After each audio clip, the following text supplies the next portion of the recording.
सहनावतु सहनौ भुनक्तु सह वीर्यं करवावहै तेजस्विनावधीतमस्तु मा विद्विषावहै। ॐ शान्ति शान्ति शान्तिः। शङ्करं शङ्कराचार्यं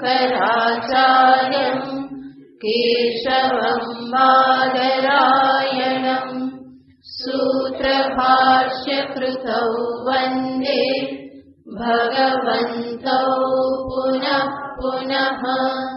ईश्वरो गुरुरात्मेति मूर्तिभेदविभागिने व्योमवद्व्याप्तदेहाय दक्षिणामूर्तये नमः।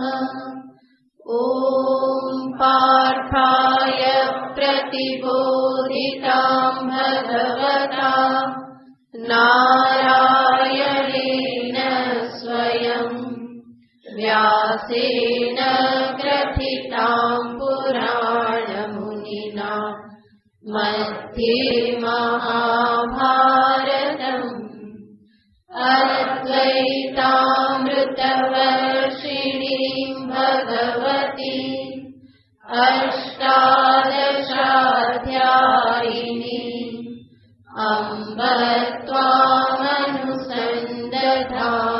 भगवद्गीते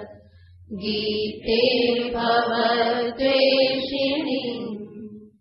यं ब्रह्मा वरुणेन्द्ररुद्रमरुतः स्तुन्वन्ति दिव्यैस्तवैः वेदैः साङ्गपदक्रमोपनिषदैः गायन्ति यं सामगाः।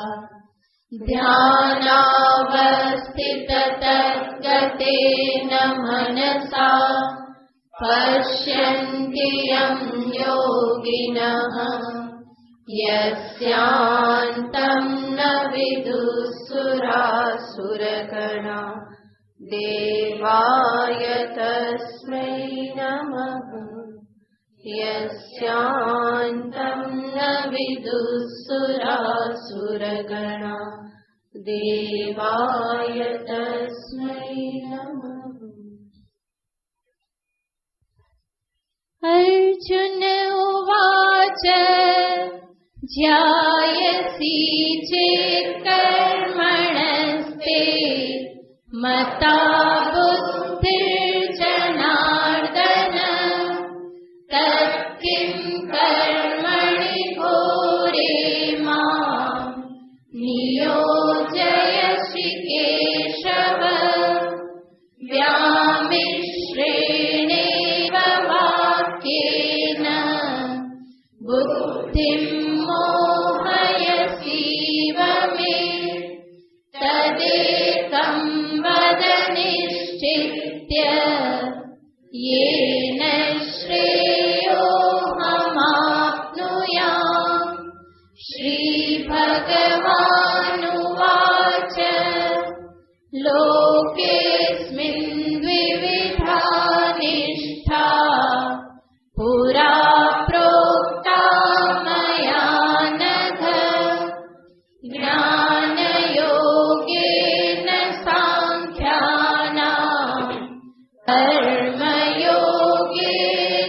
योगिनाम्।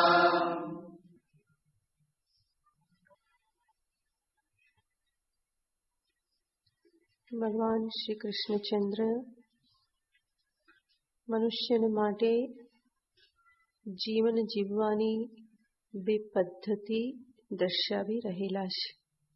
લોકેસ્મિન દ્વિવિધા નિષ્ઠા પુરા પ્રોક્તા મયા.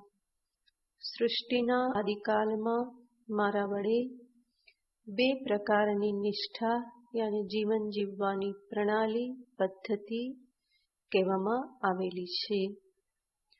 અને એ કઈ બે જીવન પદ્ધતિ તો જેને શાસ્ત્રમાં કહેવામાં આવે છે કર્મયોગ નિષ્ઠા, જ્ઞાનયોગ નિષ્ઠા, જેનું બીજું નામ છે પ્રવૃત્તિ લક્ષણ ધર્મ, નિવૃત્તિ લક્ષણ ધર્મ, જેના વિશે વિસ્તારથી આપણે ગયા વખતે વિચાર કર્યો હતો.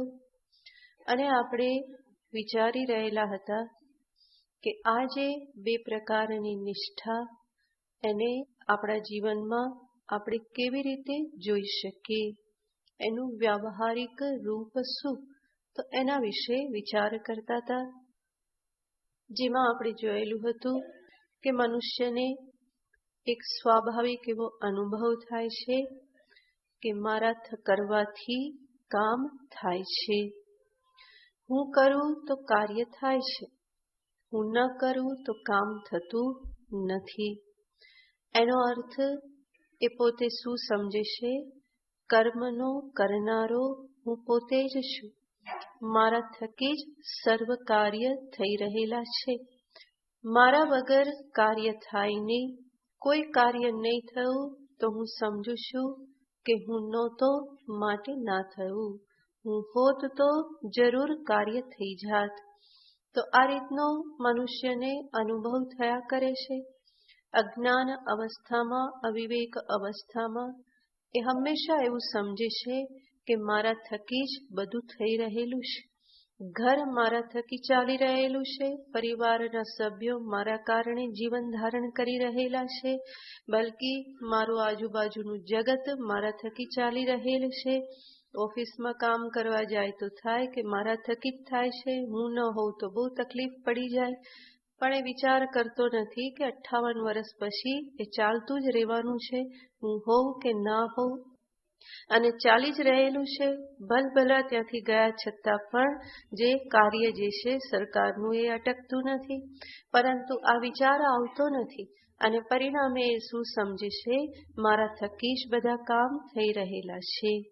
અને જ્યારે આ પ્રમાણે સમજે તો સાથે સાથે પોતાને શું સમજવાનો છે? હું જે કંઈ પણ કરું છું એનું ફળ પણ મને પ્રાપ્ત થાય છે. તો પોતાને કર્મનો કરનારો, ફળને પ્રાપ્ત કરનારો, આ પ્રમાણે એ નિરંતર પોતાના સંદર્ભમાં અનુભવ કર્યા કરે છે. અને આવી રીતના અનુભવના આધારે, આવી રીતની સમજદારીની સાથે જ્યારે જીવન જીવવામાં આવે કે હું જ કરનારો છું, તો એ જીવનને કહેવામાં આવે છે કર્મનિષ્ઠા. એની નિષ્ઠા શેમાં છે? કર્મમાં નિષ્ઠા છે. સ્વયંને કર્મ કરનારો સમજે છે. અને આ પ્રમાણેની જે કર્મનિષ્ઠા, એના પરિણામે ફળ શું પ્રાપ્ત થાય છે? તો કે સંસાર એ જ ફળ છે. એના પરિણામે એ ફરી ફરીને સંસારમાં આવતો રહેશે. ભિન્ન ભિન્ન જન્મ ધારણ કરી, ભિન્ન ભિન્ન યોનિ ધારણ કરી અને આ સંસારમાં જ એ ફરતો રહેશે. તો આ રીતે કર્મનિષ્ઠા એનું ફળ છે સંસાર પ્રાપ્તિ. આ સિવાય મનુષ્યને એક બીજા પ્રકારનો પણ અનુભવ થાય છે. એ બીજા પ્રકારનો અનુભવ કયો? મનુષ્ય થોડો વિચાર કરે તો એને ખરેખર અંતરમાં પ્રશ્ન થાય કે વાસ્તવમાં આ કર્મ કોણ કરે છે? કોણે કર્મ કર્યા અને કોણ ફળ ભોગવે છે? થોડુંક અંતર શુદ્ધ થયું હોય તો આ પ્રકારના પ્રશ્ન જીવનમાં ઉદ્ભવવા લાગે છે. અને આવા જ પ્રકારના પ્રશ્નના પરિણામે એનું સમાધાન પ્રાપ્ત કરવા એ કોઈની સાથે સત્સંગ કરે, ક્યાંક સત્સંગ સાંભળે, તો એમાં સાંભળવામાં આવે છે કે વાસ્તવમાં આત્મા તો કંઈ કરતો નથી, અકર્તા છે. ભગવાન પણ ગીતાજીમાં કહેશે, અધિષ્ઠાનમ તથા કર્તા કરણમ ચ પૃથક વિધમ વિવિધાશ્ચ પૃથક ચેષ્ટા દૈવમ ચૈવાત્ર પંચમમ. તો ગીતાજીમાં સ્વયં ભગવાન કહેશે કે કર્મ આ 5 થકી થાય છે. કયા 5 અંગો? તો કહેશે અધિષ્ઠાન, અધિષ્ઠાન યાને શરીર, બીજું છે કર્તા, ત્રીજું છે વિવિધ પ્રકારના કરણ યાને સાધન, સર્વ ઇન્દ્રિય આદિ હાથ પગ ઇન્દ્રિય જે જ્ઞાનેન્દ્રિય આદિ કર્મેન્દ્રિય એ છે વિવિધ કરણ, એના થકી થતી વિવિધ પ્રકારની ચેષ્ટા, આ ચોથું કારણ છે. અને પાંચમું ભગવાન કહે છે દૈવમ. દૈવમ યાને પ્રારબ્ધ, નસીબ. આ પાંચ મળી અને કર્મને સફળ કરે છે, કર્મનું નિર્માણ કરે છે. જ્યારે આવું સાંભળવામાં આવે તો સ્વાભાવિક જ પોતાને જે કર્તા માનતો તો એ શું વિચાર કરવા લાગે, કર્મ તો આ પાંચ થકી થાય છે, તો પછી હું એકલો જ કરતા છું એવું કેવી રીતે કહી શકાય? જ્યારે બધા મળીને કરતા હોય તો સ્વયં એકલો કરે છે એ એકલો પોતે ક્રેડિટ લઈ શકે નહીં. જ્યાં કાર્ય ટીમથી થતું હોય ત્યાં એક વ્યક્તિ કે હું કરું છું એ તો અવિવેક કહેવાય. એવી જ રીતે આ વ્યક્તિ પણ જ્યારે વિચારે કે કર્મનું નિર્માણ આ પાંચ તત્વ, પાંચ પરિબળોથી થાય છે, ત્યાં હું માત્ર કહી દઉં કે હું કરું છું તો એને શું સમજવું પડે? અવિવેક જ સમજવો પડે. તો આ રીતે ધીમે ધીમે અંતરમાં પ્રશ્ન થવા લાગે. અને એ પ્રશ્નના સમાધાનને માટે આ જે વ્યક્તિ જે છે એ વિશેષ વેદાંત શ્રવણમાં પ્રવૃત્ત થાય, વિચારમાં પ્રવૃત્ત થાય છે. એટલે કે વાસ્તવમાં હું કોણ છું એની શોધ કરવાને માટે એના મનમાં પ્રવૃત્તિ થાય છે. મારી પાછળનું સત્ય શું? આ પ્રશ્ન જ્યારે એના અંતરને પરેશાન કરવા લાગે તો ત્યારે એ સત્યને શોધવાને માટે એ પ્રવૃત્ત થાય છે. અને આ જ અવસ્થામાં જ્યાં એને સંશય થઈ ગયો કે વાસ્તવમાં હું કરતા છું કે નહીં, તો એની સાથે જ એના કર્મ જે છે એ બધા ઢીલા પડવા લાગે છે. જ્યાં સુધી દ્રઢ નિશ્ચય હોય છે કે હું કરતા છું ત્યાં સુધી તો બધું કરવા માટેનો જોશ રહેશે. પરંતુ એક વખત સંશય પ્રાપ્ત થઈ ગયો તો સંશય જે છે એ એના કર્તૃત્વને શિથિલ કરી દેશે. જેવી રીતે આપણે કોઈ રસ્તે જતા હોય અને આપણને સંશય થઈ જાય કે આ રસ્તો સાચો છે કે ખોટો, તો તરત જ આપણી ગતિ જે છે કેવી થઈ જાય? ઓછી થઈ જાય. ગાડીની સ્પીડ જે છે એ ઓછી થઈ જાય. સંશય થતાની સાથે જ એ ગતિ એકદમ જ ઓછી થઈ જાય છે. એવી જ રીતે પોતાના કર્તૃત્વના સંદર્ભમાં સંશય થતાની સાથે જે કર્મોના સમારંભ, મહાન મહાન આરંભ જે છે એ બધા શિથિલ પડવા લાગે છે. અને પરિણામે એ જે વ્યક્તિ જે છે પોતાનો જીવનનો મોટા ભાગનો સમય એ શેમાં પસાર કરવા લાગે છે? તો કે આત્મખોજને માટે પોતાનો સમય એ આપે છે. વાસ્તવમાં પોતાનું સ્વરૂપ શું એ સમજવાને માટે. તો પહેલા જીવનનો મોટા ભાગનો સમય કર્મની પાછળ જતો હતો. હવે આ વ્યક્તિનો મોટા ભાગનો સમય શેની પાછળ જવા લાગશે? તો કે આત્મખોજને માટે, સત્યની શોધને માટે. તો અંતરથી એક સંશય ઉત્પન્ન થઈ ગયેલો છે. હું કોણ છું? કરતા છું, અકર્તા છું, ભોગતા છું, અભોગતા છું? આવો જેને અંતરથી અનુભવ થવા લાગે એ વ્યક્તિ આત્મખોજમાં પ્રવૃત્ત થાય અને એનો મોટા ભાગનો સમય જે છે એ એની પાછળ વ્યતીત થાય. તો એવી સમજદારી સાથે, આ પ્રકારના અભિગમ સાથે જ્યારે જીવન જીવવામાં આવે તો એને કહેવામાં આવે છે જ્ઞાન યોગ નિષ્ઠા. પહેલી નિષ્ઠા કઈ હતી? કર્મયોગ નહીં. શું હતી? કર્મનિષ્ઠા. બરાબર યાદ રાખવાનું. એક શબ્દ આડોઅવડું થાય તો ગડબડ થઈ જાય. પહેલી નિષ્ઠા કઈ હતી? કર્મનિષ્ઠા. આ નિષ્ઠા કઈ છે? કઈ કીધી? જ્ઞાન યોગ નિષ્ઠા. બરાબર. આ નિષ્ઠા કઈ? જ્ઞાન યોગ નિષ્ઠા. કે જ્યાં વ્યક્તિ પોતાના જીવનનો મોટા ભાગનો સમય જ્ઞાનરૂપી સાધનનો સ્વીકાર કરીને એમાં પ્રવૃત્ત થાય છે. જ્ઞાનને એક સાધન માને છે. જ્ઞાન શું છે? યોગ છે, ઉપાય છે. શેના માટેનો ઉપાય છે? આત્મખોજ માટેનો, સત્યને સમજવા માટેનો, જે એને જોઈએ છે એની પ્રાપ્તિ માટેનો ઉપાય શું છે? જ્ઞાન છે.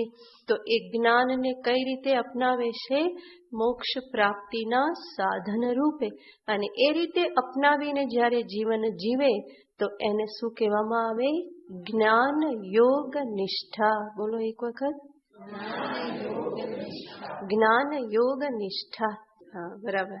અને આ જ વ્યક્તિ જ્યારે આ જ્ઞાન અભ્યાસ કરતા કરતા એ તત્વમાં નિષ્ઠ થઈ જાય તો એને કહેવાય જ્ઞાન નિષ્ઠા. જે જ્ઞાન એને પ્રાપ્ત કર્યું કે અહમ અકર્તા અભોક્તા એ આત્મ સ્વરૂપનું જ્ઞાન પ્રાપ્ત કર્યું, એ જ્ઞાનમાં જ જ્યારે એની સ્થિતિ થઈ જાય, યાને એ જ સત્ય સામે રાખીને જીવન જીવતો રહે, હર પળ આ સત્ય એની સામે ઉપસ્થિત થતું રહે, એમાં જ એનું જીવન વ્યતીત થાય, એમાં જ એની સ્થિતિ બની ગઈ, તો પછી એને શું કહેવામાં આવે? એ જ્ઞાન નિષ્ઠ છે. તો જ્ઞાન નિષ્ઠા અને જ્ઞાન યોગ નિષ્ઠા બેનો ભેદ ખબર પડ્યો? જ્યાં સુધી જ્ઞાન સાધન રૂપ છે ત્યાં સુધી એ જ્ઞાન યોગ નિષ્ઠા, અને એ જ્ઞાન પોતાનું જ બની ગયું, આત્મસાત થઈ ગયું, એ સચ્ચિત આનંદ સ્વરૂપમાં સ્થિતિ બની ગઈ, તો એ શું છે? જ્ઞાન નિષ્ઠા. અને જ્યારે આ પ્રમાણેની જ્ઞાન યોગ નિષ્ઠા પ્રાપ્ત થાય કે જ્યાં સાધન રૂપ જ્ઞાન છે, તો એ જ્ઞાન યોગ નિષ્ઠાનું જ ફળ છે જ્ઞાન નિષ્ઠા. અને જ્ઞાન નિષ્ઠા પ્રાપ્ત થઈ તો અંતે શું ફળ પ્રાપ્ત થાય છે? મોક્ષ. શેનાથી મોક્ષ?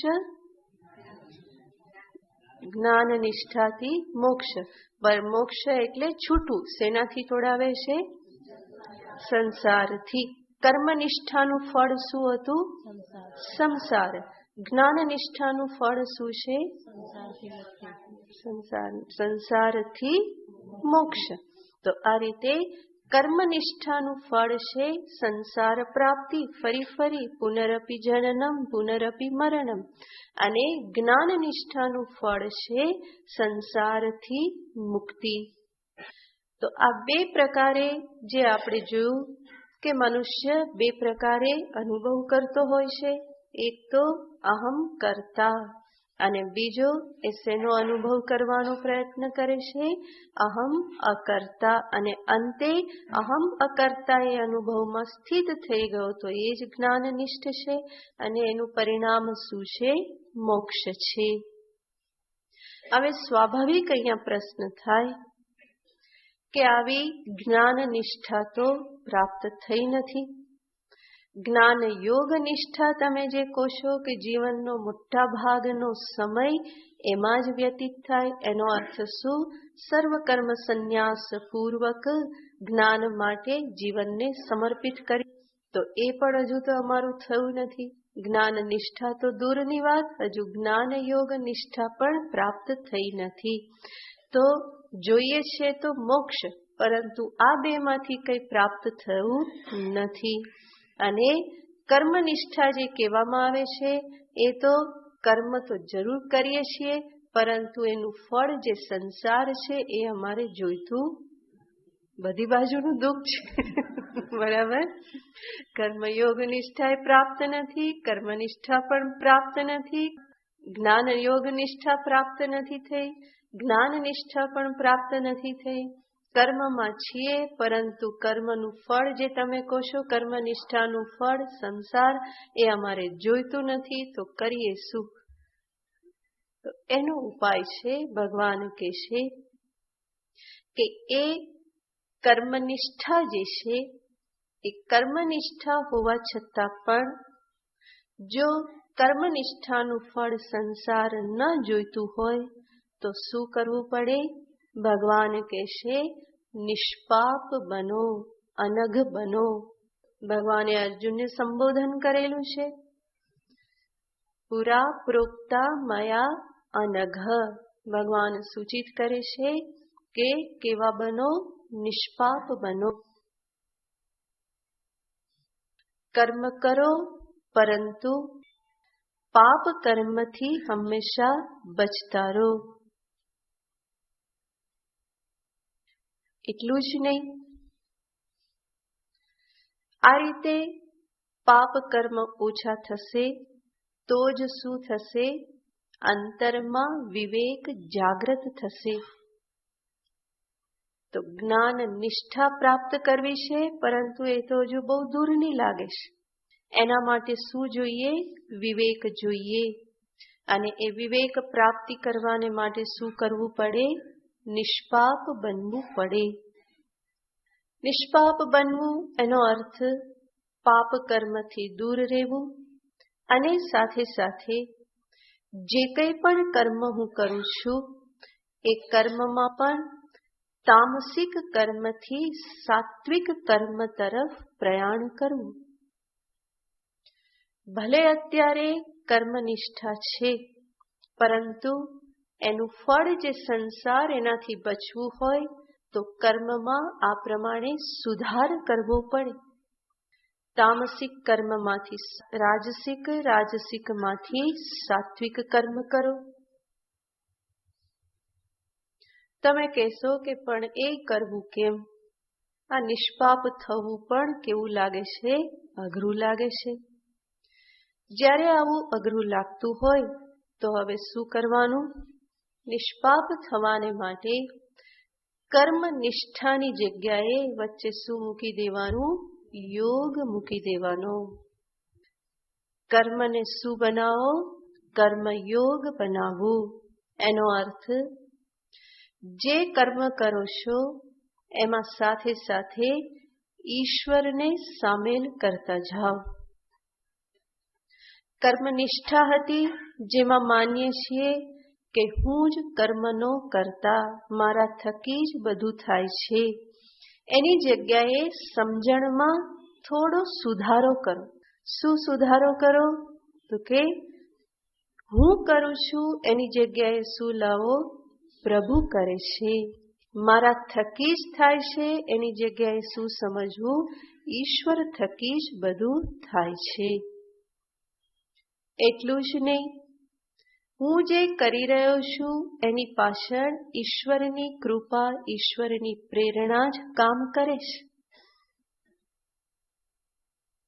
વાસ્તવમાં જે કંઈ પણ છે એ બધું જ પ્રભુનું છે. હું જે કર્મફળને મારું મારું મારું કહું છું એ વાસ્તવમાં તો બધું જ કોનું છે? ઈશ્વરનું જ છે. આવી રીતની સમજદારી સાથે જ્યારે કર્મ કરતા થાવ તો શું થાય? કર્મનિષ્ઠામાંથી શેમાં પ્રવેશ થઈ જાય? કર્મયોગ નિષ્ઠામાં પ્રવેશ થાય. અને કર્મયોગ નિષ્ઠામાં પ્રવેશ થાય તો શું થવા લાગે? ધીમે ધીમે પાપ કર્મ જે છે એ બધા ક્ષીણ થવા લાગે.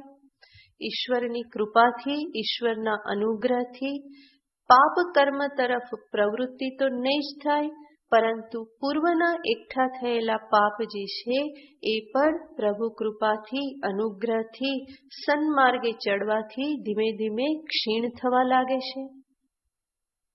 અને આ પાપ ક્ષીણ થાય એનું જ નામ છે અંતર શુદ્ધ થવું.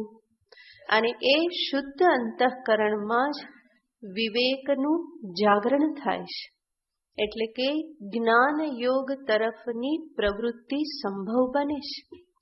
ભગવાને પણ કહેલું હતું આગળ બીજા અધ્યાયમાં, યદા તે મોહ કલિલમ બુદ્ધિ વ્યતિતરિષ્યતિ.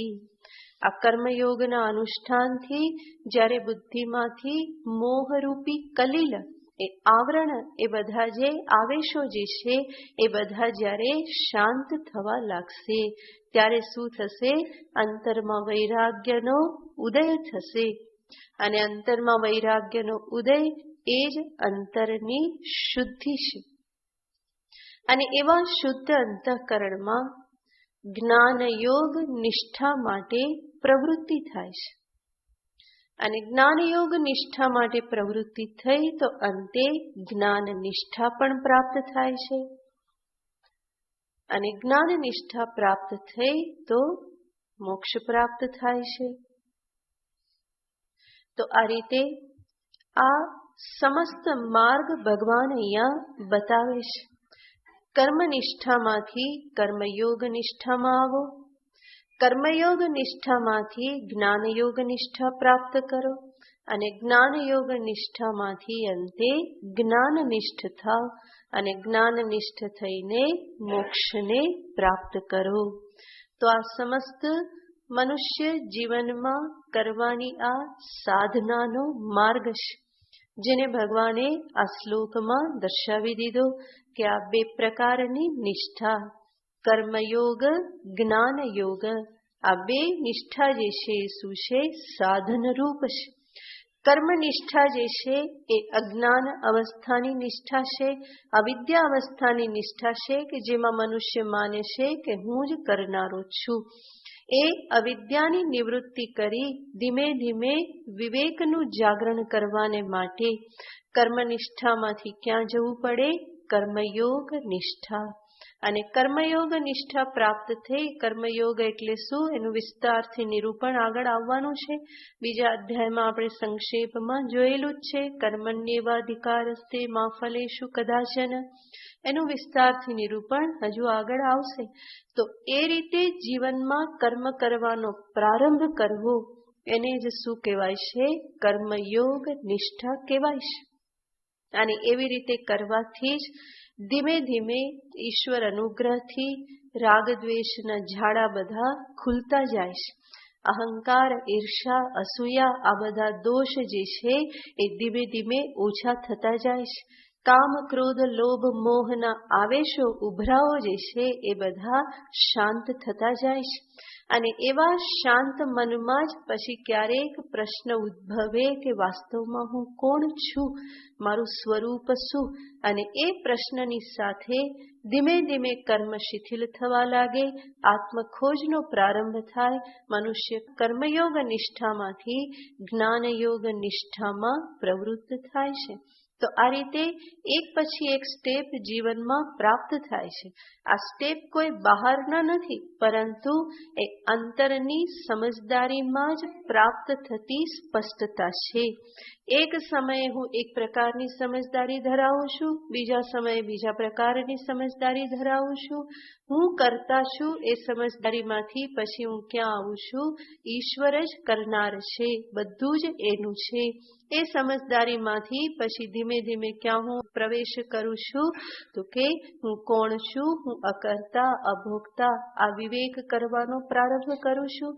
અને એ જ સમજદારીનો અભ્યાસ કરતા કરતા અંતે અહમ અકર્તા અભોગતા સચ્ચિદાનંદ બ્રહ્મૈવાહમસ્મિ, એ સ્વરૂપમાં હું નિષ્ઠ થઈ જઉં છું. અને એ જ આત્મ સ્વરૂપ, એ જ છે મોક્ષ. મોક્ષ કોઈ અલગ વસ્તુ નથી. નિત્ય મુક્ત આત્મ સ્વરૂપ, એને જ મોક્ષ કહેવામાં આવે છે. તો એની અંતે ઉપલબ્ધિ થાય છે. તો આ સમસ્ત વૈદિક માર્ગ છે કે જેનો ઉપદેશ ક્યાં આપવામાં આવેલો છે? વેદમાં આપવામાં આવેલો છે. તો વેદ શાસ્ત્ર આના માટે પરમ પ્રમાણ છે. આપણે જોયેલું હતું, વેદમાં કીધેલું છે, પુરાણમાં કીધેલું છે, ભાગવતમાં કીધેલું છે. સર્વત્ર આ પ્રમાણેની નિષ્ઠા જે છે એનો ઉલ્લેખ કરવામાં આવેલો છે. અને આનાથી જ જોવાનું છે કે આપણા શાસ્ત્રો બધા કેટલા મહાન છે, જે મનુષ્યને એની સમક્ષ એક સાધન માર્ગ પ્રશસ્ત કરી દે છે. અને જો વેદ જે સાધન માર્ગ બતાવે છે એ માર્ગે મનુષ્ય નિષ્ઠાપૂર્વક ચાલે તો વેદ સ્વયં ગેરંટી આપે છે કે અંતે કોને પ્રાપ્ત કરશે? મોક્ષને પ્રાપ્ત કરશે. તમેવ વિદિત્વા અતિમૃત્યુ મેતી, એ પરમાત્મ તત્વને જાણીને મૃત્યુથી પાર થઈ જાય છે. અજર અમર આત્મ તત્વમાં એ નિષ્ઠ થઈ જાય છે. તો આ રીતે ભગવાને આ બંને પ્રણાલી અહીંયા દર્શાવી. અને અર્જુનના પ્રશ્નનું કંઈક અંશે ભગવાને સમાધાન આપ્યું. પરંતુ છતાં પણ અર્જુનને એટલી તો સ્પષ્ટતા પ્રાપ્ત નથી થઈ ગઈ કે જેથી અર્જુન એક નિશ્ચય પર આવી જાય કે બરાબર મારે શું કરવાનું છે, કર્મ કરવાનું છે, કર્મયોગ નિષ્ઠા પ્રાપ્ત કરવાની છે. એ પ્રમાણેના નિશ્ચય પર આવવું હજુ અર્જુનને માટે સંભવ નથી. કારણ કે અંદર કયો દુરાગ્રહ બેઠેલો છે? મારે યુદ્ધ કરવું નથી, માટે કર્મને છોડી દેવાશે. આ સંન્યાસ માટેનો દુરાગ્રહ બેઠેલો છે. અને એટલા માટે ભગવાન આગળના શ્લોકમાં એને સ્પષ્ટ રૂપે કહેશે કે અર્જુન, સંન્યાસ ધારણ કરવાથી કોઈ મોક્ષને પ્રાપ્ત કરી લેતો નથી. તો આગળના શ્લોકમાં કહેશે ન કર્મણામનારંભાत्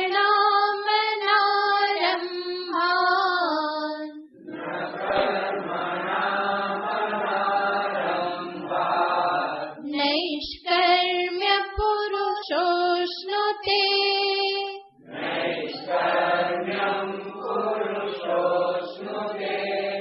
ન ચ સંન્યસનાદેવ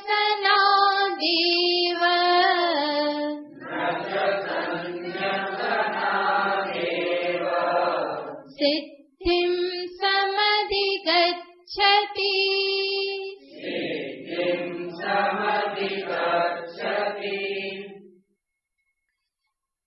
અર્જુન કદાચ કે હું તૈયાર થઈ ગયો છું અને હું શું કરી દઉં? કર્મનો ત્યાગ કરી દઉં. કર્મનો ત્યાગ કરી દઉં તો મને શું મળી જશે? મોક્ષની પ્રાપ્તિ થઈ જશે. ભગવાન એની સામે લાલ બત્તી ધરે છે. ચોથા, પાંચમા અને છઠ્ઠા શ્લોકમાં ભગવાન આ કર્મના સંદર્ભમાં 3 બાબત દર્શાવે છે. જેમાં આ ચોથા શ્લોકમાં ભગવાન સ્પષ્ટ રૂપે બતાવે છે કર્મનો ત્યાગ કરવા માત્રથી મોક્ષ મળતો નથી.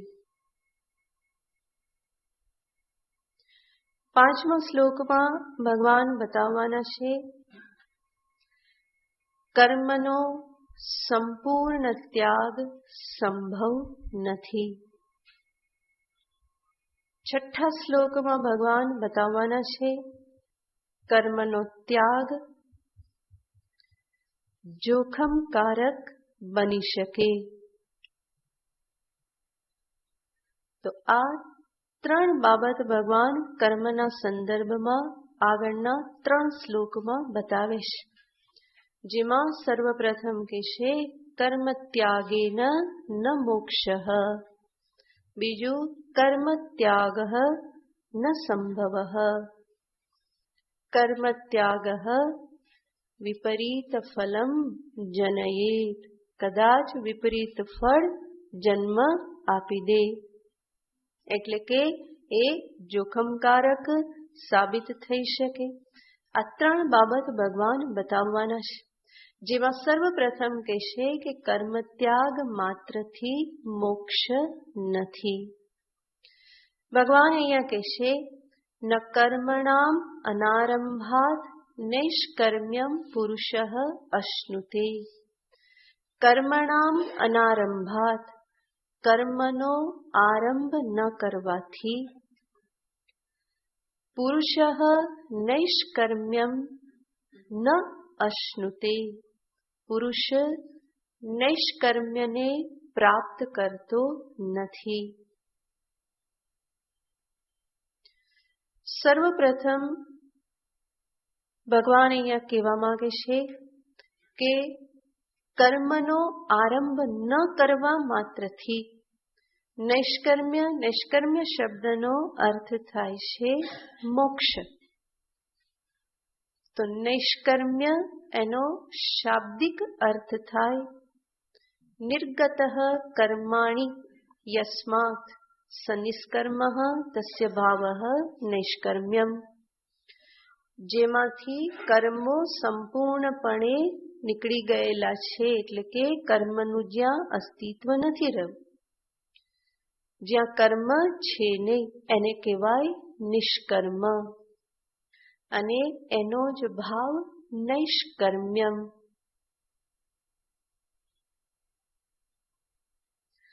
તો લિટરલ અર્થ થાય નિષ્કર્મ્ય યાને કર્મ રહિતતા, કર્મરાહિત્ય. ભગવાન અહીંયા શું કહેશે? કર્મનો આરંભ ન કરવાથી કર્મરાહિત્ય પ્રાપ્ત થઈ જતું નથી. તો કર્મરાહિત્ય, કર્મરહિતા જે ભગવાન અહીંયા નિષ્કર્મ્ય શબ્દથી કહેશે એનો અર્થ થાય છે મોક્ષ. કઈ રીતે? જરા વિચાર કરીએ તો નિષ્કર્મ શબ્દ એનો અર્થ આપણે શું જોયો? જ્યાં કર્મ નથી. જ્યાં કર્મ નથી એ શું કહેવાય? નિષ્કર્મ. આ નિષ્કર્મ હોવું એ આત્માનું સ્વરૂપ છે. નિષ્કર્મ હોવું એ આત્માનું સ્વરૂપ છે. એટલા માટે જ આત્મામાં ક્યારેય કોઈ કર્મ નથી. કર્મ ક્યારે સંભવ બને છે? તો કે બીજું કંઈક જ્યારે સ્વીકાર કરી લેવામાં આવે ત્યારે જ કર્મ સંભવ બને. જેમ દ્રષ્ટાંતથી જોઈએ તો તમે કોઈ સુથારને બોલાવો, મિસ્ત્રીને બોલાવો અને એ તમારા ઘરે આવે તો તમે એને કહો કે આ બારણું રિપેર કરવાનું છે અને આ ટેબલ થોડું સરખું કરવાનું છે. તો એ મિસ્ત્રી શું કહેવાનો? કાલે આવીને કરી દઈશ.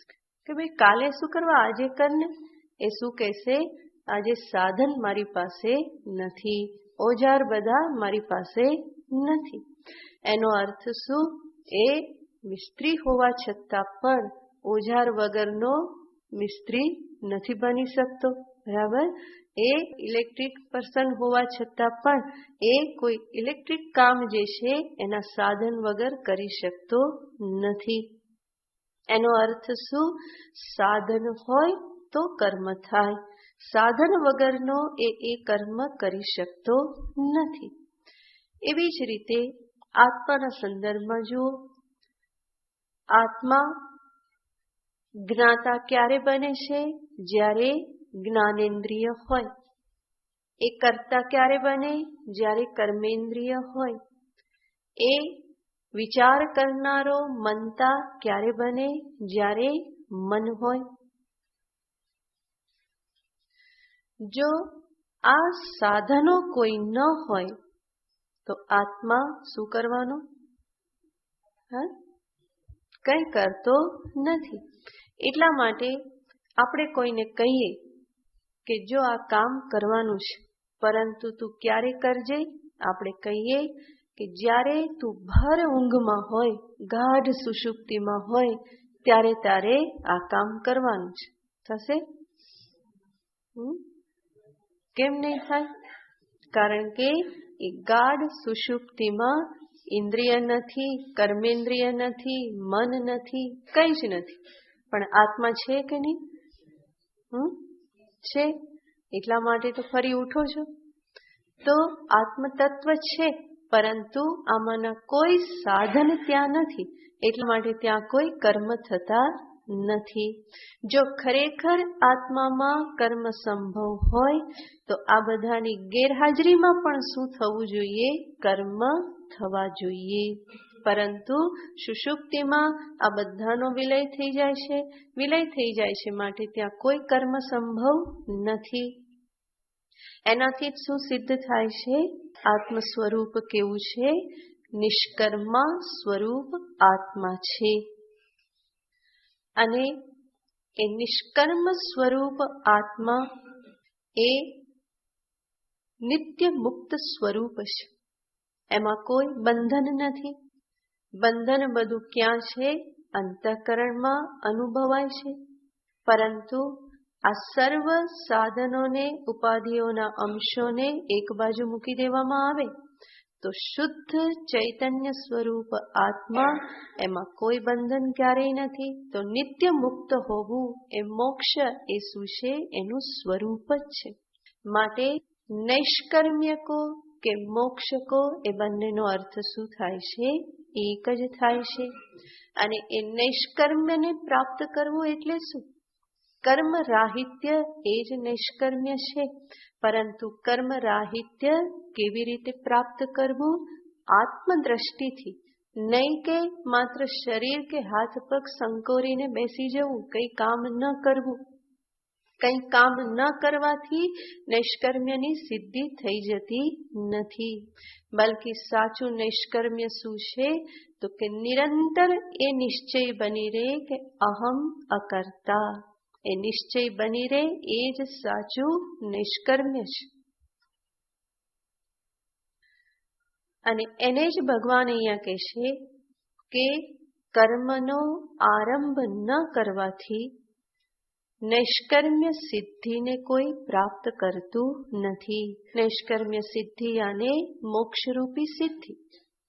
તો માત્ર કામ ન કરવાથી, કર્મ ન કરવાથી કોઈ આ પ્રમાણે મોક્ષને પ્રાપ્ત કરી લેતું નથી. પણ કોઈ કે માત્ર કામ નહીં કરવું એવું નહીં, પરંતુ હું શું કરી લઉં? સંન્યાસ ધારણ કરી લઉં અને તો પછી મને શું મળી જાય? મોક્ષ મળી જાય.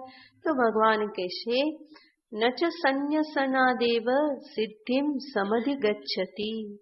કોઈ સંન્યાસ માત્ર ધારણ કરી લેવાથી પણ મોક્ષરૂપી સિદ્ધિને પ્રાપ્ત થઈ જતો નથી.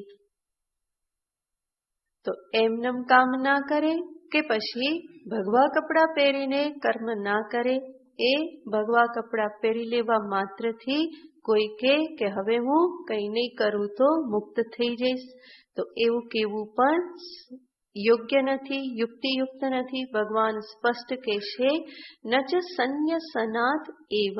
કર્મનો પરિત્યાગ કરવા માત્રથી પણ કોઈ સિદ્ધિને પ્રાપ્ત કરી લેતું નથી. સિદ્ધિ શબ્દનો અર્થ અહીંયા થાય છે મોક્ષ. નૈષ્કર્મ્યને અને મોક્ષ. અને બીજી લાઈનમાં સિદ્ધિ છે એનો પણ અર્થ શું થાય છે? મોક્ષ. તો ભગવાન પ્રથમ કહેશે કર્મ ત્યાગ કરવાથી કોઈ મોક્ષને પ્રાપ્ત થઈ જતું નથી. પણ કોઈ કે ના, કર્મ ત્યાગ હું વિધિપૂર્વક કરું, કારણ કે શાસ્ત્ર જ સંન્યાસ આશ્રમનું વિધાન કરે છે, માટે હું શું કરી લઉં? કર્મ ત્યાગ કરી દઉં, વિધિપૂર્વક સંન્યાસ ધારણ કરી લઉં અને પરિણામે મને શું મળી જશે? મોક્ષ મળી જશે. તો ભગવાન ત્યાં પણ લાલ બત્તી ધરી દેશે કે ભાઈ સંભાળજો, સંન્યસનાદેવ સિદ્ધિમ ન સમધિગચ્છતિ. કોઈ માત્ર કપડા પરિવર્તન કરી લેવાથી કે બે ચાર મંત્ર સહિત યજ્ઞ સહિત વસ્ત્ર પરિવર્તન કરી લેવાથી, શિખાસૂત્રને કાપી નાખવાથી કોઈ મોક્ષને પ્રાપ્ત થઈ શકતો નથી.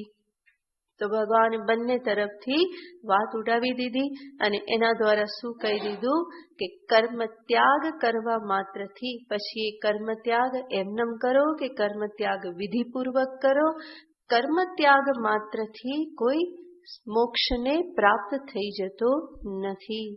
કારણ કે આજે કર્મ ત્યાગ જે છે એને બરાબર સમજવો પડે, નહીં તો આનો અર્થ શું થાય? નૈષ્કર્મ્યનો અર્થ આપણે શું જોયો? કર્મ રહિતતા. અને ભગવાન શું કહે છે?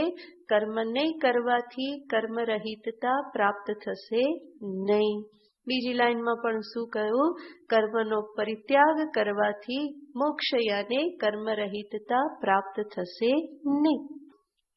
આજે કર્મ રાહિત્ય જે છે એ પણ બે પ્રકારે પ્રાપ્ત થતું હોય છે. એક તો કર્મનો જ ત્યાગ કરી દેવાથી કર્મ રાહિત્ય પ્રાપ્ત થાય, અને બીજું ઉપાધિના સ્તરે કર્મ થતા હોવા છતાં પણ એની સાથે સંબંધ ન બાંધવાથી પણ શું પ્રાપ્ત થાય? કર્મ રાહિત્ય પ્રાપ્ત થાય. યાને દેહાદિમાં કર્મ થતા હોવા છતાં પણ સ્વરૂપથી હું શું સમજું? અહમ અકર્તા અભોક્તા. તો એનાથી પણ કર્મ રાહિત્ય યાને મોક્ષ પ્રાપ્ત થાય છે.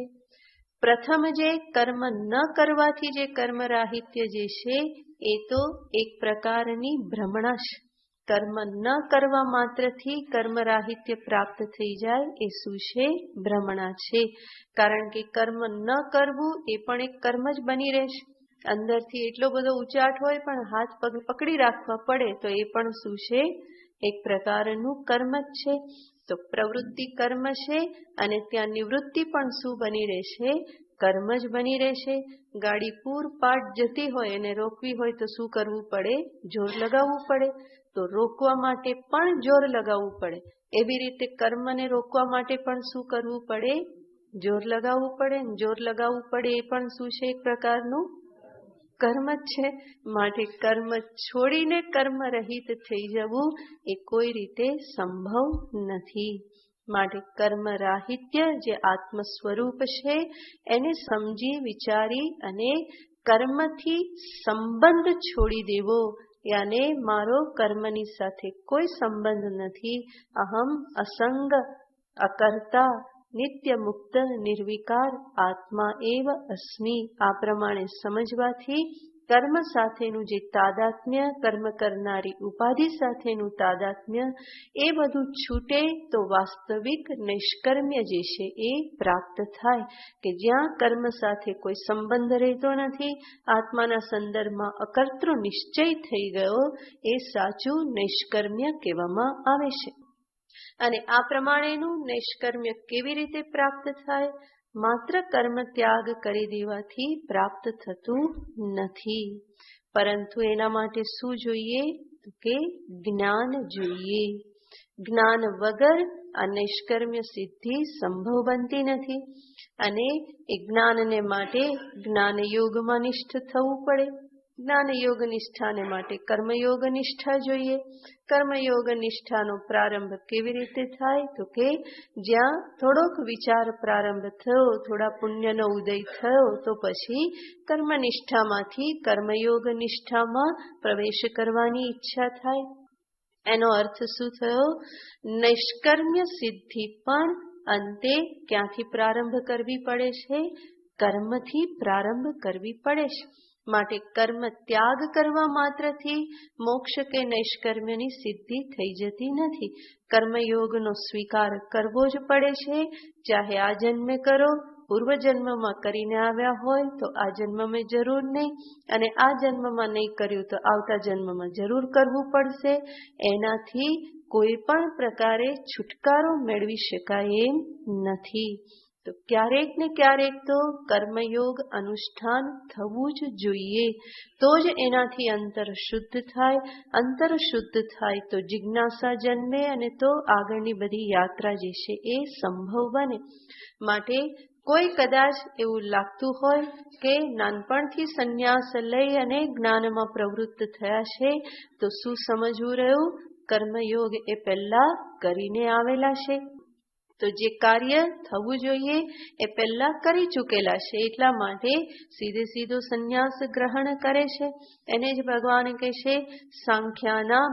જે સાંખ્ય જે છે એના માટે કઈ નિષ્ઠા છે? જ્ઞાનયોગ નિષ્ઠા, કે જેના અંતરમાં વિવેકનો ઉદય થઈ ગયેલો છે એવી વ્યક્તિને માટે એ યોગ નિષ્ઠા છે.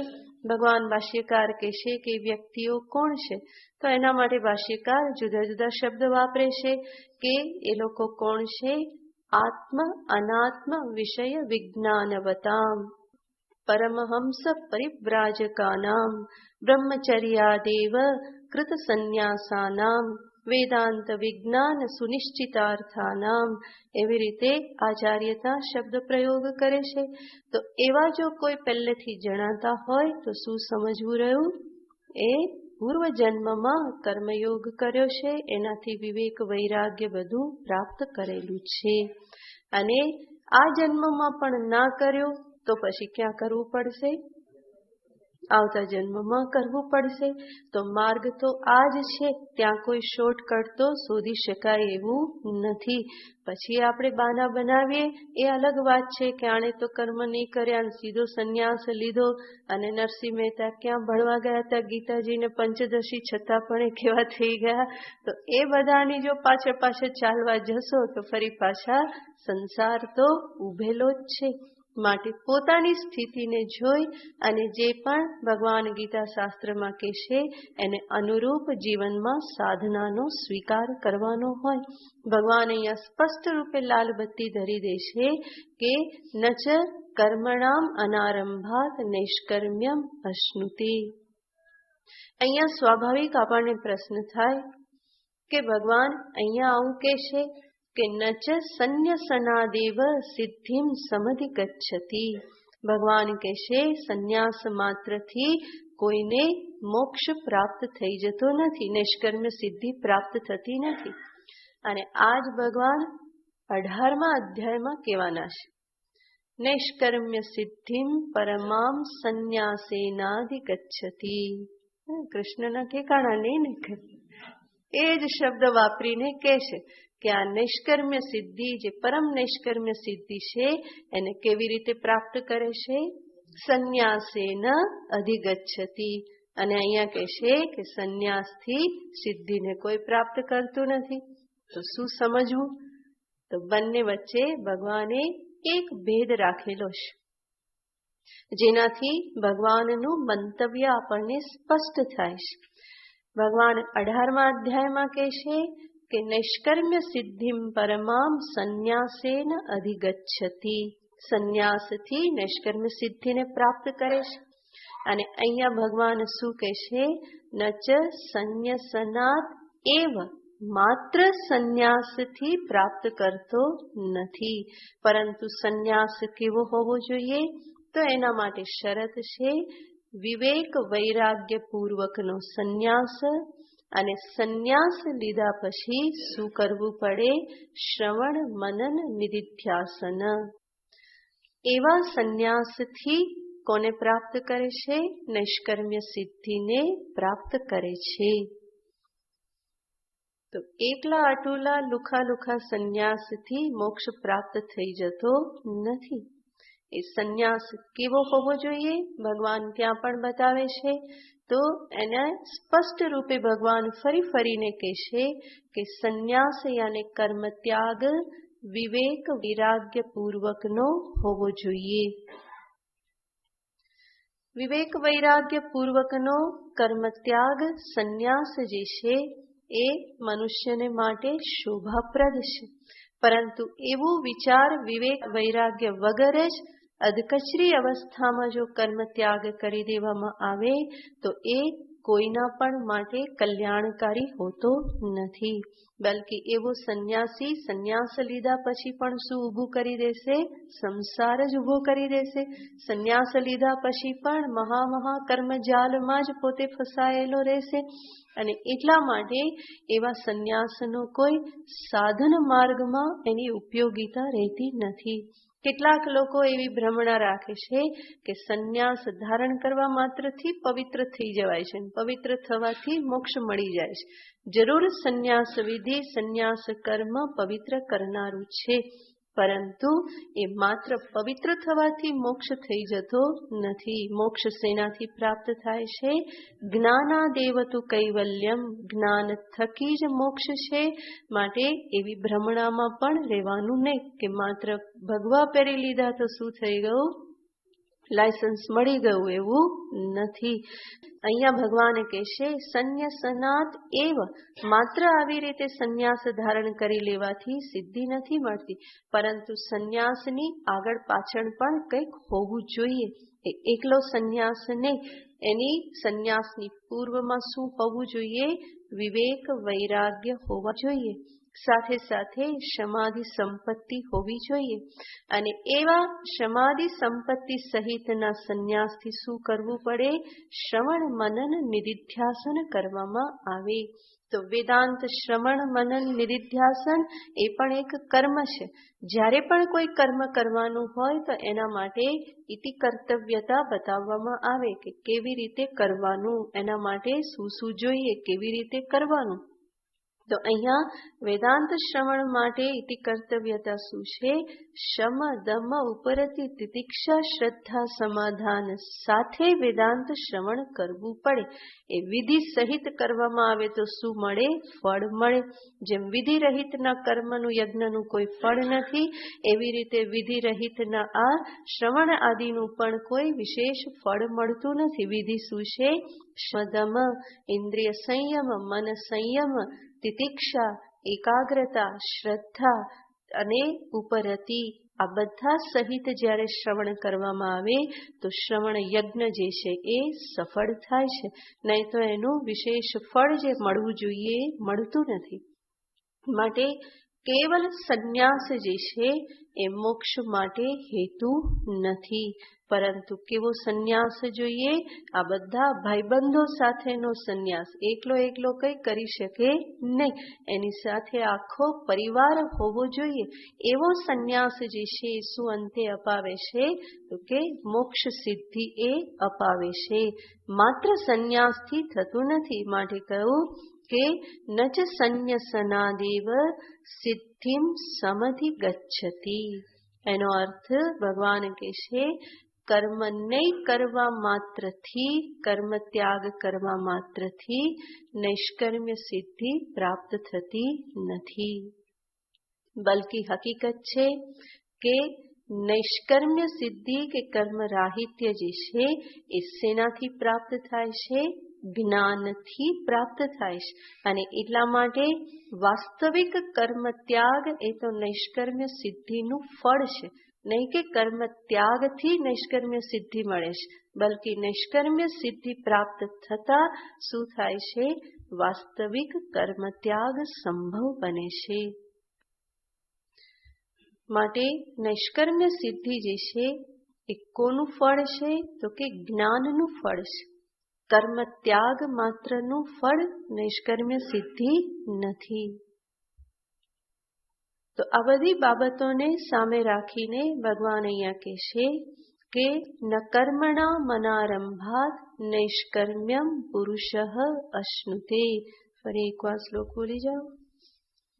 ન કર્મણા મનારંભાત નૈષ્કર્મ્યમ પુરુષોશ્નુતે ન ચ સંન્યસનાદેવ સિદ્ધિમ સમધિગચ્છતિ. તો સ્પષ્ટ થયું. ભગવાન કહેશે માત્ર બેસી જવાથી, ત્યાગ કરી દેવાથી જીવનમાં કોઈ સિદ્ધિ પ્રાપ્ત નહીં થાય, બલ્કિ કર્મનું જે સ્થાન છે એ સ્થાનને સમજી એને કર્મયોગ ભાવનાથી કરી અને આગળ વધવાનું હોય.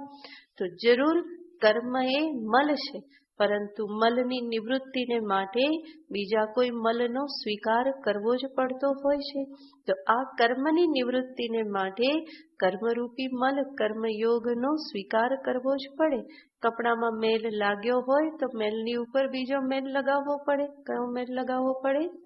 સાબુ લગાવવો પડે. અને એ સાબુ લગાવ્યા પછી એને ધોઈ નાખવાનો હોય છે. તો મેલથી મેલની નિવૃત્તિ થાય. વાસણમાં કંઈ લાગ્યું હોય તો માટી લગાવવી પડે. એ માટીનો લેપ ફરી પાછો શું છે? મેલ જ છે. તો મેલથી જ મેલની નિવૃત્તિ થાય. કર્મથી જ કર્મમાંથી મુક્ત થવાનું છે. કર્મથી મુક્તિ જોઈતી હોય તો પ્રારંભ ક્યાંથી કરવો પડે? કર્મથી જ પ્રારંભ કરવો પડે. માટે ફરી ફરીને કહેવામાં આવે કે તમે જ્યાં ઊભા છો ત્યાંથી સાધનાનો પ્રારંભ કરો. ઉતાવળ કરવાથી કંઈ વિશેષ સિદ્ધિ પ્રાપ્ત થઈ જતી નથી. માટે કોઈ એવું વિચારે કે ના ના હું સંન્યાસ લઈ લઉં તો મારું બધું કામ થઈ જશે, પરંતુ એણે સમજવું રહ્યું કે કાળો કોટ પહેરી લેવાથી વકીલ થઈ જવાતું નથી, કે સફેદ કોટ પહેરી લેવાથી ડોક્ટર થઈ જવાતું નથી. એવી રીતે ભગવા પહેરી લેવાથી નૈષ્કર્મ્ય સિદ્ધિ થઈ જતી નથી. ત્યાં સમજવું પડે કે એના માટે આ બધાની આવશ્યકતા છે.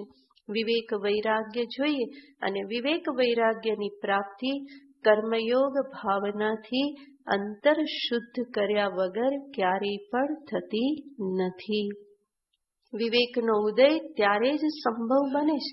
માટે જ ક્યારેય પણ ઉતાવળ કરી અને કર્મ છોડીને કર્મને નિરર્થક સમજી અને બેસી જવાનું ન હોય. જે પણ આપણે કરતા હોઈએ, જપ તપ પૂજા પારાયણ, એને ત્યાં સુધી ચાલુ રાખવા જોઈએ જ્યાં સુધી અંતરમાં વૈરાગ્ય વિવેકનો ઉદય ન થાય, ત્યાં સુધી એને પકડીને રાખવા જોઈએ. મન એકાગ્ર ન થાય, સંસારની અસારતા જ્યાં સુધી ન સમજાય, અનિત્યતા ના સમજાય, સંસારમાંથી જ્યાં સુધી કંઈ એવું ના લાગે કે હવે એમાંથી કંઈ લેવાનું નથી, ત્યાં સુધી એ બધું કરતા રહેવું જોઈએ. માટે ભગવાન અહીંયા આ રીતે લાલબત્તી ધરીને બતાવે છે કે કર્મ ત્યાગેન ન મોક્ષ, કર્મ ત્યાગ કરવાથી મોક્ષ નથી. પણ કોઈ કે ના, હું તો કરી શકું એમ છું, મારા હાથ પગ મારા વશમાં છે, અને માટે હું હાથ પગ બાંધી સમાધિ લગાવીને બેસી જઈશ. તો ભગવાન કહે છે કે એવું ખોટું અભિમાન રાખવું નહીં. શા માટે? આગળનો શ્લોક. નહીં કશ્ચિત ક્ષણમપી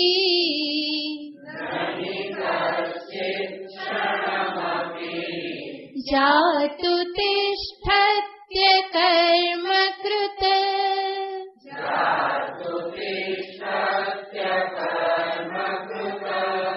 કાર્યતિ હ્યવશઃ કર્મ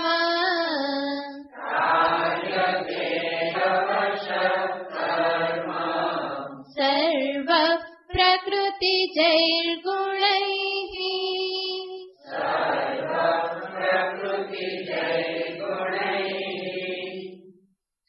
ભગવાન કહે છે કે એવા અભિમાનમાં રહેવું નહીં, કારણ કે કશ્ચિત ક્ષણમ અપી અકર્મકૃત ન તિષ્ઠતી.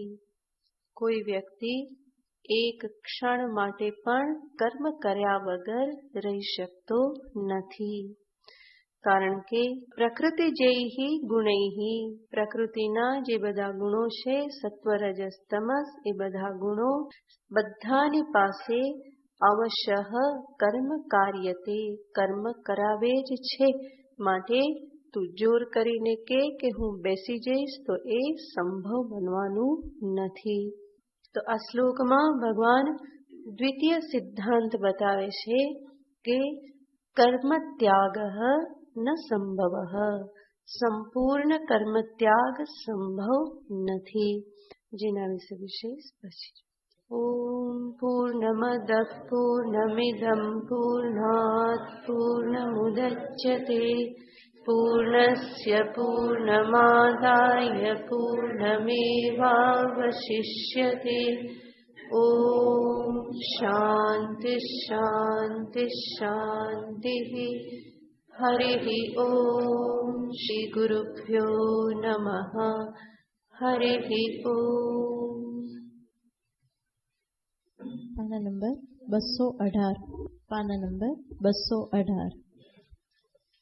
હરિ જીય મારી સુણો શ્રીનાથજી, લઈ જાજે તારા ધામમાં.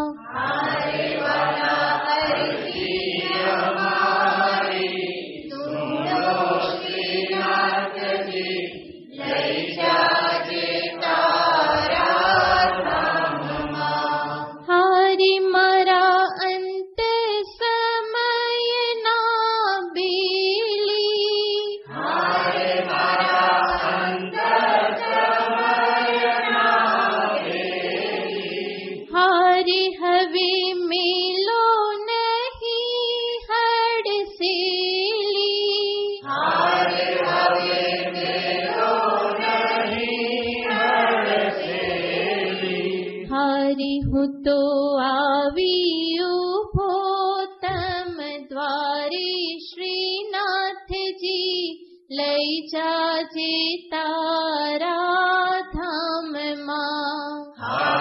હું તો આવી ઉભો તમ દ્વારે શ્રીનાથજી, લઈ જાજે તારા ધામમાં.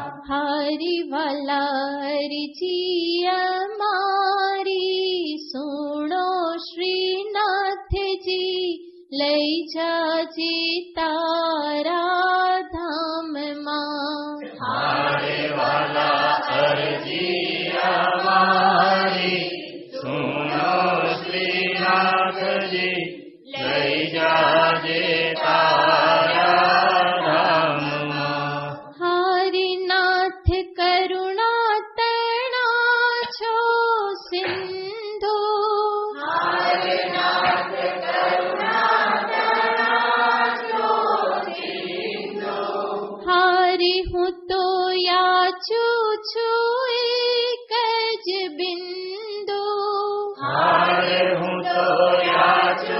છું એક જ બિંદુ.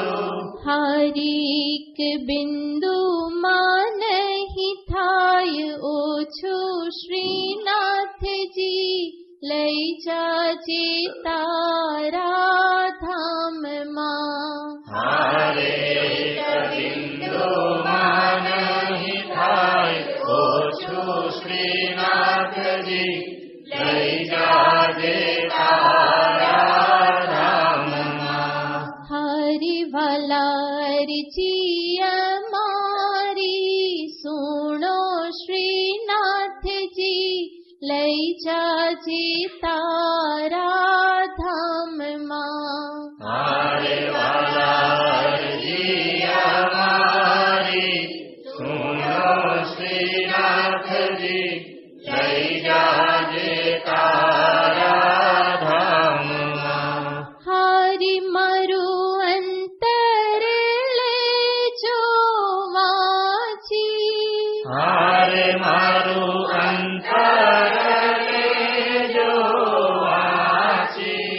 હારી નથી મહેંદીમાં લાલી લખાતી, હારે નથી મહેંદીમાં લાલી લખાતી. હારી પાન પાને પ્રસરી જાતી શ્રીનાથજી, લઈ જાજે તારા ધામમાં. હારે પાન પાને પ્રસરી જાતી શ્રીનાથજી, લઈ જાજે તારા ધામમાં. હરિ વાલારજી અમારી સુણો શ્રીનાથજી, લઈ જાજે તારા ધામમાં. હારે વાલા અરજી અમારી સુનો શ્રીનાથજી, લઈ જાજે તારા ધામમાં. હારી તને સમજો ને શું સમજાવો, હારે તને સમજ્યું ને શું સમજાવું. હારી કે તો અંતર ચીરીને બતાવો, હારે કે તો અંતર ચીરીને બતાવું. હારી તારા પુનિતને કજ આશા શ્રીનાથજી, લઈ જાજે તારા ધામમાં. હારે તારા પુનિતને કજ આશા શ્રીનાથજી, લઈ જાજે તારા ધામમાં. હરિ વાલારજી અમારી સુણો શ્રીનાથજી, લઈ જાજે તારા ધામમાં. હારે વાલા અરજી અમારી સુનો શ્રીનાથજી, લઈ જાજે તારા ધામમાં. લઈ જાજે તારા ધામમાં. લઈ જાજે તારા ધામમાં. યમુના તીર વિહારી વૃંદાવન સંચારી. યમુના તીર વિહારી વૃંદાવન સંચારી. યમુના તીર વિહારી વૃંદાવન સંચારી.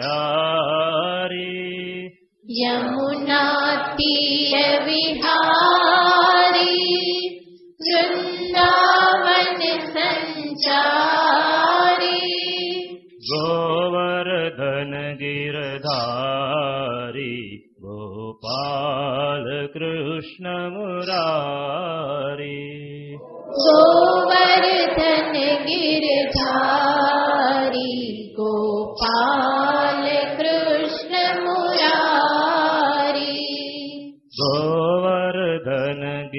गिरधारी गोपाल कृष्ण मुरारी गोवर्धन गिरधारी गोपाल कृष्ण मुरारी प्रेम हृदय संचारी बाल कृष्ण कन्हाई प्रेम हृदय संचारी बाल कृष्ण कन्हाई प्रेम हृदय संचारी बाल कृष्ण कन्हाई प्रेम हृदय संचारी बाल कृष्ण कन्हाई गोवर्धन गिरधारी गोपाल कृष्ण मुरारी गोवर्धन गिरधारी गोपाल कृष्ण मुरारी गोवर्धन गिरधारी गोपाल कृष्ण मुरारी गोवर्धन गिरधारी गोपाल कृष्ण मुरारी राधा चेतोहारी मुरली गान विहारी राधा चेतोहारी मुरली गान विहारी राधा चेतोहारी मुरली गान विहारी राधा चेतोहारी मुरली गान विहारी गोवर्धन गिरधारी गोपाल कृष्ण मुरारी गोवर्धन गिरधारी गोपाल कृष्ण मुरारी गोवर्धन गिरधारी गोपाल कृष्ण मुरारी गोवर्धन गिरधारी गोपाल कृष्ण मुरारी यमुना तीर विहारी वृंदावन संचारी यमुना तीर विहारी वृंदावन संचारी गोवर्धन गिरधारी गोपाल कृष्ण मुरारी गोवर्धन गिरधारी गोपाल कृष्ण मुरारी प्रेम हृदय संचारी बाल कृष्ण कन्हाई प्रेम हृदय संचारी बाल कृष्ण कन्हाई गोवर्धन गिरधारी गोपाल कृष्ण मुरारी गोवर्धन गिरधारी गोपाल कृष्ण मुरारी राधा चेतोहारी मुरली गान विहारी राधा चेतोहारी मुरली गान विहारी गोवर्धन गिरधारी गोपाल कृष्ण मुरारी गोवर्धन गिरधारी गोपाल कृष्ण मुरारी यमुना तीर विहारी वृंदावन संचारी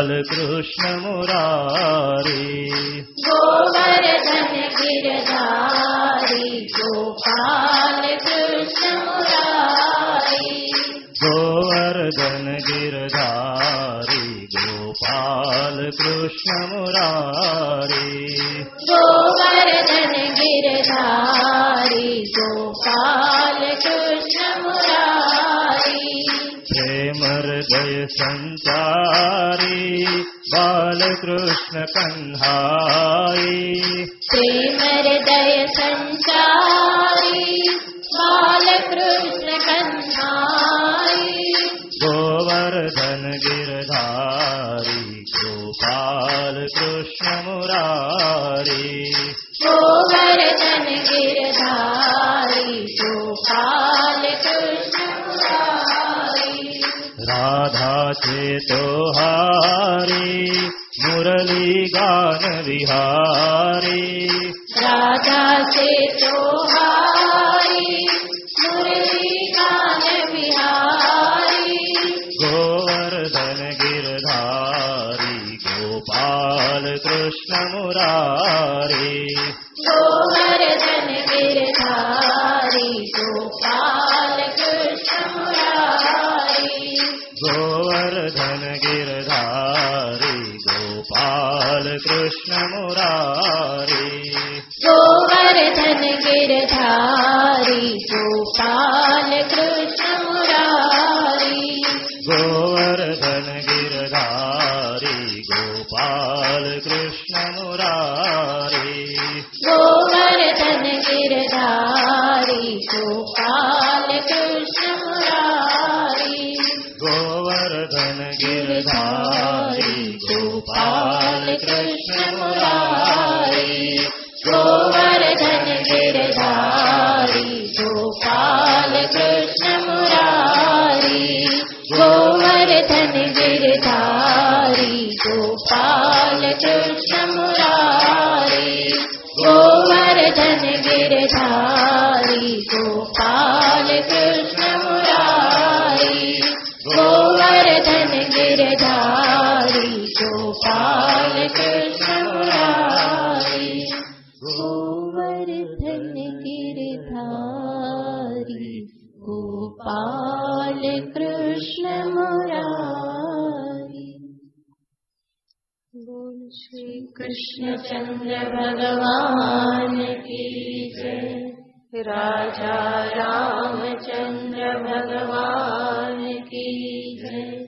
श्री कृपानिधि महादेव की जय। सद्गुरु देव की जय। नमः पार्वती पतये हर हर महादेव।